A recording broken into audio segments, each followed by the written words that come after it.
Unskilled labour इस समय मेरे साथ मौजूद हैं। मैं आपको बता दूं कि एक तरफ जम्मू म्युनिसिपल कॉरपोरेशन के दफ्तर के अंदर जो है वो डेली वेजेस का जो है वो प्रोटेस्ट चल रहा है, और दूसरी तरफ ये जम्मू म्युनिसिपल कॉरपोरेशन ये इन्हीं डेली वेजेस का जो है ये हिस्सा है। अनस्किल्ड और स्किल्ड जो लेबर, हाईली स्किल्ड जो लेबर है वो मेरे साथ मौजूद है। रिसेंटली कुछ समय पहले इनके जो रेट्स थे वो रिवाइज हुए थे, और उसके बाद अचानक ही इनके जो रेट्स हैं वो वापस ले लिए गए। यानी कि जो खुशी है कि इनको दी गई थी कि आपके रेट्स रिवाइज होंगे, आपको अब ज़्यादा जो है वो आपके काम का पैसा मिलेगा, वैसा जो है वो कुछ देखने को नहीं मिला। इन्हीं से बातचीत करेंगे।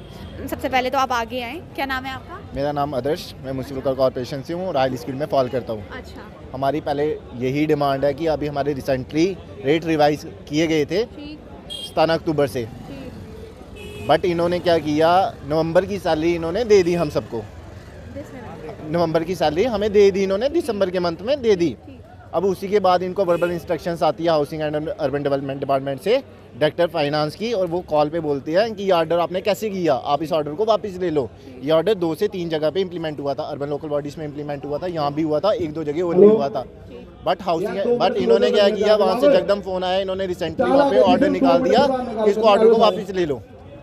बट अब देखो, अभी तक सैलरी किसी को नहीं मिली। किसी ने किराया देना है, किसी ने कुछ देना है, किसी ने स्कूल फीसें देनी है। जो रेट आपका रिवाइज किया गया था वो आपको 1 महीना भी तनख्वाह नहीं उतनी मिली? 1 महीने मिली, नवंबर में मिली, बट अब कह रहे हैं आप पुरानी वाली दो, इसको वापस ले लो। वजह ये है कि ऊपर से फ़ोन आता है एज पर वर्बल इंस्ट्रक्शंस का, डायरेक्टर फाइनेंस का, सीमा मैडम है वहाँ से, तो उनका कॉल आता है कि ये ऑर्डर वापस लो जल्दी से जल्दी और इनको पुरानी वाली सैलरी दो। अब ना तो पुरानी वाली का कुछ पता चल रहा है और ना नई वाली का पता चल रहा है। किसी को कहीं फीसें देनी है, किसी को कहीं किराया देना है, बट अब हम सारे कुछ पता नहीं चल रहा कि आगे क्या करना है हमें। लेकिन वजह क्या है कि जब आपके लिए प्रॉपर ऑर्डर हुआ है, प्रॉपर डॉक्यूमेंट आया हुआ है कि आपके रेट रिवाइज किए गए हैं, 1 महीना तनख्वाह देने के बाद कुछ वजह हुई, कोई प्रॉब्लम हुई, किस वजह से ये रेट जो है वो कि ये कह रहे हैं कि पहले हमें एंडोर्स करना है, जब अब हमें फाइनेंस कमीशन से पीछे से परमिशन नहीं है कि हम आपको पेमेंट कर सकें।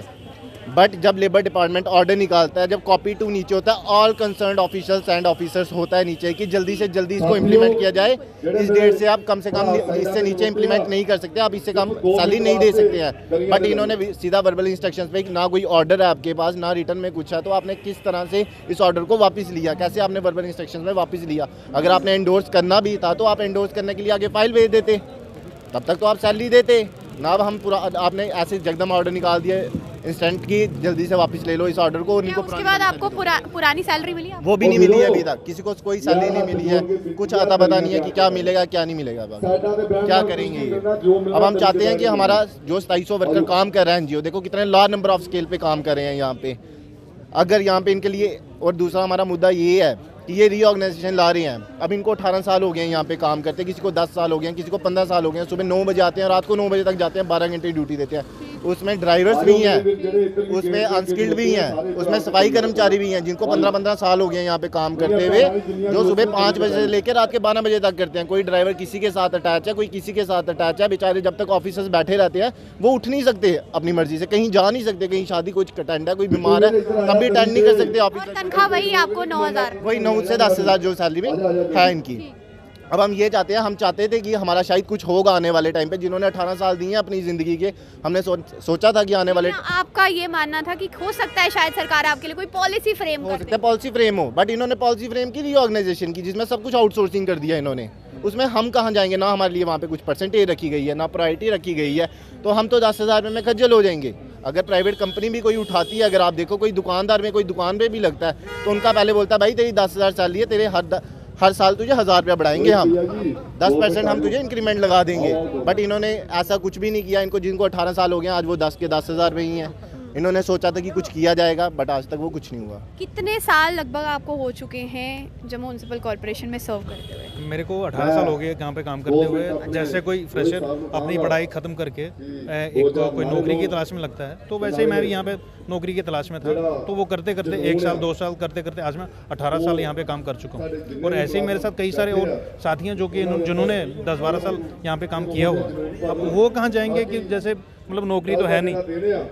अब हमें यही आस थी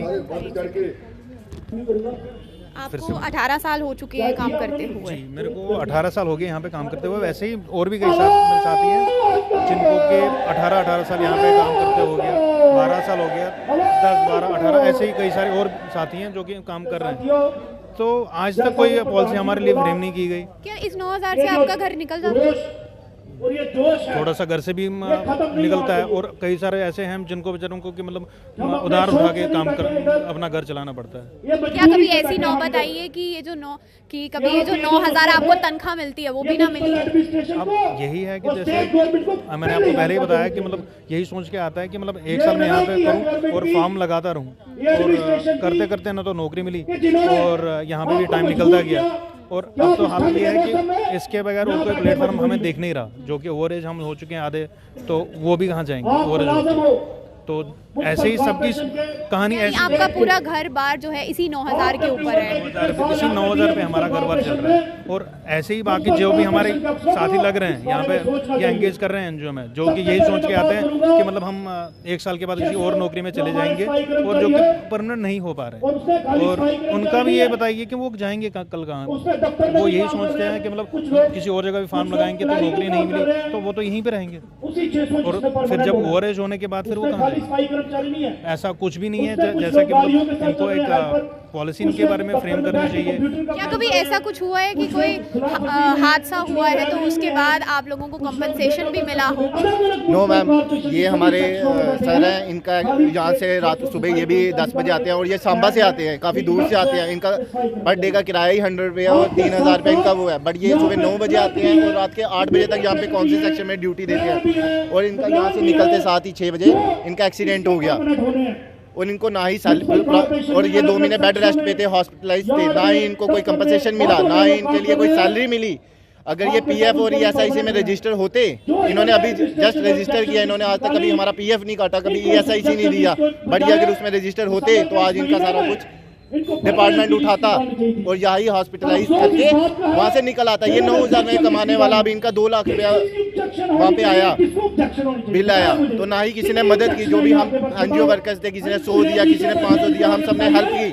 हम डिपार्टमेंट से गुजारिश करते हैं कि इनको कंपनसेशन दिया जाए या सैलरी जो इनकी पेंडिंग पड़ी हुई है 2 या 3 मंथ की वो दी जाए। मुझे बताएं, जिस दौरान आपका एक्सीडेंट हुआ, आप जम्मू म्युनिसिपल कॉर्पोरेशन के दफ्तर, जाहिर सी बात आए होंगे, आपने यहाँ पे कंपनसेशन की मांग?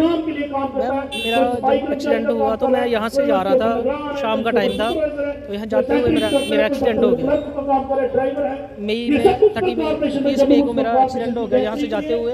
तो मैम इन्होंने मेरी जून जुलाई की सैलरी नहीं दी। मैम पता नहीं 9,000 में किसी का घर नहीं चलता। इस तरह से मैम किसी का घर नहीं चलता ना। वो बंदा मेरा किराया इतना लग जाता है यहाँ से जाते हुए, इन्होंने कोई मेरी हेल्प नहीं की। ये हालत है अनस्किल्ड हाईली स्किल्ड लेबर की, कि जहाँ पर इनके रेट्स कंटिन्यूसली जो है, इनको आश्वासन दिया जाता है कि आपके रेट्स रिवाइज किए जाएंगे, क्योंकि इस बढ़ती महंगाई के साथ इन लोगों को भी अपना घर चलाना है। बहुत सारे इसमें युवा भी हैं, आप देख सकते हैं कि 20-20, 22-22 साल की उम्र के लड़के काम कर रहे हैं। उसके बाद बहुत सारे ऐसे लोग हैं जिनको उम्रें हो चुकी है यहाँ पर काम करते हुए, और कुछ ऐसे भी हैं कि काम करते करते जो है इनका एक्सीडेंट हुआ, उसके बावजूद इनको कोई कंपनसेशन जो है वो नहीं मिला। उम्मीद लगाकर ये लोग यही बैठे हैं कि आपने किस बिहाफ पर जो इनके रेट्स बढ़ाए थे वो वापस लिए हैं। कौन सा वर्बल ऑर्डर ऐसा आपके पास आया है?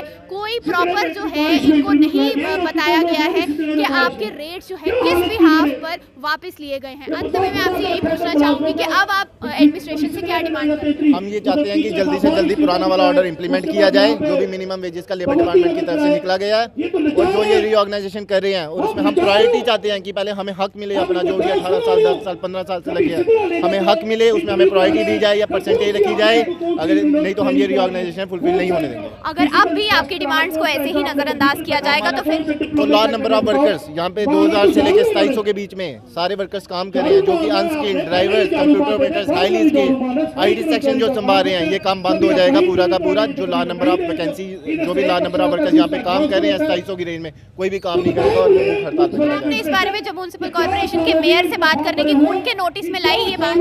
हमने उनसे बात की है, वो बोल रहे हैं ये एक्चुअली में जो भी डिपार्टमेंटल कार्रवाई चलती है उसको वैसे ही चलने दो, ये वैसे के वैसे ऑर्डर आपका इम्प्लीमेंट हो जाएगा, आपको क्या टेंशन है, आपका जैसे जो पुराना ऑर्डर है आपको वो सारा एरिया के थ्रू मिल जाएगा। बट आज के टाइम पे इन्होंने सैलरी निकाल दिया, पुरानी निकालो। अब ना ही कोई अपना पिछला काम कर पा रहा है, ना वो समझ पा रहा है कि अब सैलरी मिलेगी नहीं मिलेगी, वो अपने किराया देगा कोई या नहीं देगा, किसको कोई पता नहीं कि आने वाले टाइम पे अब क्या होना है। यानी आपको कोई भरोसा नहीं है कि आपको सैलरी मिलेगी नहीं मिलेगी? बिल्कुल, अब किसी को ये नहीं पता कि सैलरी मिलेगी या नहीं। नौकरी बराबर करते? हाँ, नौकरी सारे करें। देखो आज भी कितने लार्ज नंबर ऑफ वर्कर्स में सारे काम पे आए हुए हैं, बट हम नौकरी पे आप किसी दिन नहीं आते हैं तो तनख्वाहें कटती हैं। बिल्कुल, यहाँ पे क्या है कि पर डे के हिसाब से अगर कोई छुट्टी भी होता है कि उसकी सैलरी एक दिन की कट जाती है और उसको सैलरी नहीं मिलती है। यहाँ पे ये सिस्टम। मैम, मेरा ये है क्वेश्चन है कि अगर आप मेडिकल कॉलेज में 3 शिफ्टों में काम करा सकते हो, पीएचई में 3 शिफ्टों में काम करा सकते हो, क्या जीएमसी के लिए कोई शिफ्ट रूल है? क्या हम इंसान नहीं है? क्यों हमें सुबह से कितने घंटे काम करते हैं? हमें कभी रात को 3 बजे भी कॉल की जाती है, हमें रात को आगे मेरा ये कहने का मतलब है अगर गवर्नमेंट के पास फंड्स नहीं है तो क्या हमारा कसूर है? पीएचई डिपार्टमेंट अगर 3 शिफ्टों में काम करा रहा है, मेडिकल डिपार्टमेंट 3 शिफ्टों में काम करा रहा है, जीएमसी में क्यों एक बंदे को रात तक घसीटा जा रहा है? ह्यूमन राइट्स ऑर्गेनाइजेशन बनाई है, लेबर मिनिस्ट्री बनाई है, उनका क्या काम है? अगर गवर्नमेंट डिपार्टमेंट ही एक मुलाजिम को हरास करेगा, इतने घंटे काम कराएगा, तो उस डिपार्टमेंट का बनाने का क्या फ़ायदा है?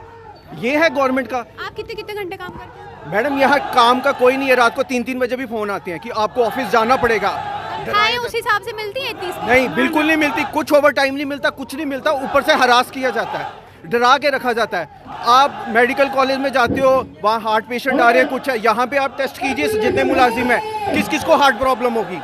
सबको हार्ट प्रॉब्लम होगी, डरा के रखा जाता है। ये कौन सा गवर्नमेंट का पॉलिसी है? ये तो कोई इंसाफ नहीं ना। आपने परमानेंट मुलाजिम के टीए बढ़ा दिए, डीए बढ़ा दिए, लेकिन हम भी तो इंसान है, हमारे भी तो कोई पॉलिसी बढ़ाई जाए। आपके लिए प्रॉपर टाइम टेबल कोई डिफाइन नहीं है मैम, कुछ भी नहीं है। हमारे लिए सोचा जाए, हम भी इंसान है। ये इन्होंने एक मुद्दा बना लिया कि आउटसोर्स कर दो बंदे का, और जो इंसान गरीब है, जो मुलाजिम है, मजबूर है, उसका फायदा उठाओ, उसको हरास करो आउटसोर्सिंग के नाम पे, उसको बस रगड़ो किसी तरह। ये कोई जस्टिस नहीं है। जो हमारे बैठे हुए हैं चैम्बर ऑफ कॉमर्स में बैठे हैं, उनसे अपील है कि हमारे बिहाफ में हाई कोर्ट में कोई पिटीशन दायर करें कि ये आउटसोर्सिंग का सिस्टम बंद होना चाहिए। अगर गवर्नमेंट के पास फंड्स नहीं है, ये काम मत कराएं, ये मुलाजिम ऐसे खज्जल नहीं करें। मोदी जी बात करते हैं यूथ, हमारा यूथ को हम फलाना धमकाना, ठीक है, क्या यूथ के बारे में आप सोच रहे हैं? जब आप भगवा का झंडा लेके जाते हैं, आप बात करते हैं कि एक जो कोई किसी ने गाय रखी है, किसी ने गाय माता रखी है, उसको गाय माता का दर्जा देते हैं, लेकिन आप तब उसके बारे में भी तो बोलते हैं जब वो दे सकती है, दूध दे सकती है गाय माता, उसको यूज किया और थ्रो कर दिया, वो नहीं कर सकते। तो सेम सिचुएशन हमारे साथ भी तो है। हमें जब तक हमारे आपको फील होता है कि आपके साथ काम लिया, यूज एंड थ्रो वाली पॉलिसी आपके साथ क्यों हो रही है? बिल्कुल, ये पॉलिसी बंद होनी चाहिए। ये ह्यूमन राइट्स की हरासमेंट हो रही है, ये नहीं हमारे साथ इंसाफ हो रहा। ना तो 5 साल पहले एक मीटिंग हुई थी, याद होगा सबको, जिस समय आपको लगाया गया था as a highly skilled, as unskilled labour, आपको तो पता था कि इस तरीके से आपसे काम लिया जाएगा, उस दौरान आपने ये शिकायतें क्यों नहीं आई? मैम, हमारा कॉन्ट्रैक्टर हमें लगाता है, हमें तो यही पता ना, एक लेबर डिपार्टमेंट के जो रूल्स रेगुलेशन है, हमने उसके अंडर काम करना है। लेकिन यहाँ ग्राउंड पे सिचुएशन तो कुछ और है, कागजों पत्रों में और दिखाई जाती है, ठीक है, यहाँ ग्राउंड पे तो सिचुएशन कुछ और है ना। तो ये तो लेबर मिनिस्ट्री है, उसको देखना चाहिए कि क्या हो रहा है गवर्नमेंट ऑफिस में। अगर आप फैक्ट्रीज की बात करते हैं, वहाँ के लेबर की बात करते हैं, उसके ऊपर स्ट्रेस देते हैं कि वहाँ उनके साथ इंसाफ होना चाहिए, उनके बाकायदा चेकअप्स होने चाहिए, सब कुछ मिलना चाहिए उनको, जो उनके होते हैं टाइम पीरियड होना चाहिए। तो गवर्नमेंट ऑफिस में क्यों? क्योंकि उनकी सांठ-गांठ है, लेबर मिनिस्ट्री की गवर्नमेंट ऑफिस के साथ सांठ-गांठ है। ये तो चीज़ गलत है। हम भी तो इंसान हैं, हमारे भी तो कुछ राइट्स हैं। अब आप लेफ्टिनेंट गवर्नर मनोज सिन्हा से कुछ उम्मीद लगाना करेंगे? मैम, हमने बीजेपी को वोट इसलिए दिया था, हम 20 साल से 25 साल से बीजेपी के साथ इसलिए चलते आ रहे थे क्योंकि हमें बीजेपी से उम्मीद थी। अब भी उम्मीद है? नहीं, बिल्कुल उम्मीद नहीं है। हर डिपार्टमेंट के लोग सड़कों पे हैं। आने वाले वक्त में हम बिल्कुल वोट नहीं देंगे बीजेपी को। अगर हमारे जम्मू के लोगों के साथ ये इंसाफ हो रहा है, आपको खुद पता कि सारे डिपार्टमेंट के लोग आप उन्हीं भारतीय जनता पार्टी के बड़े लीडरान के पास गए थे अपनी ये डिमांड लेकर, ऐसे ऐसे हो रहा है, बिना रेट रिवाइज किया जाता है, यानी एक तमाशा ही चल रहा है कि रेट रिवाइज किया जाता है, था फिर वापस ले लिया था। मैम पॉलिटिकल इशू बन जाता है। हमारे बीजेपी के लोग तो यही हॉल में ही बैठे हैं, सबको मसलों का पता है, लेकिन गवर्नमेंट के आगे, सेंट्रल गवर्नमेंट में बीजेपी बैठी है, उसके आगे सब चुप बैठे हैं कि उनको अपने मतलब से जब इलेक्शन का टाइम आए बड़ी बड़ी बातें कर लो, ये दिखा दो, सब्ज बाग दिखा दो, ड्रीम्स दिखा दो, हम ये करेंगे वो करेंगे। जो हमारे पीएचई के भाई मर गए, वो 15 साल से अपना वो जस्टिस नहीं ले पाए, तो हम तो उनके आगे कुछ भी नहीं है। तो आप हालत देख सकते हैं कि यहाँ पे हालत इन लोगों की क्या है कि जिस पार्टी को उम्मीदों के साथ इन लोगों ने वोट दिया था, बहुमत से जिताया था और साफ साफ यही कहा था कि हमें आप ही से उम्मीदें हैं, आप ही हमारा बेड़ा पार कराएंगे। आज हालत ये आ चुकी है कि मैं ये मेरे अल्फाज नहीं है, कि इन लोगों के अल्फाज हैं कि जिस पार्टी को सराखों पर बिठा के रखा, आज उसी पार्टी ने हमें सड़कों पर लाकर जो है वो खड़ा कर दिया है। लेकिन अगर यही हालत चलती रही तो आने वाले समय में भारतीय जनता पार्टी को जम्मू की तरफ से कोई भी वोट जो है वो देखने को नहीं मिलेगा। ये इन सारे लोगों का कहना है जिन्होंने भारतीय जनता पार्टी का 25 सालों से जो है वो सपोर्ट किया था। हर वर्ग का बंदा जो है वो इस टाइम पर सड़क पर बैठा है। पीएचई की मैं बात करूं, मैं सफाई कर्मचारी की बात करूं, मैं रहबरे खेल की बात करूं, नाम लेते लेते जुबान थक जाती है, लेकिन नाम खत्म नहीं होते हैं कि जम्मू में इस टाइम पे हालात ऐसे बन चुके हैं। उम्मीद ये लोग यही लगाकर बैठे हैं कि जल्द से जल्द जम्मू कश्मीर की एडमिनिस्ट्रेशन इन लोगों के बारे में कुछ सोचेगी। ये लोग काम करने के लिए आते हैं, गधा मजदूरी करने के लिए जो है वो यहाँ पर नहीं आते हैं। जितने भी हमारे क्लर्क हैं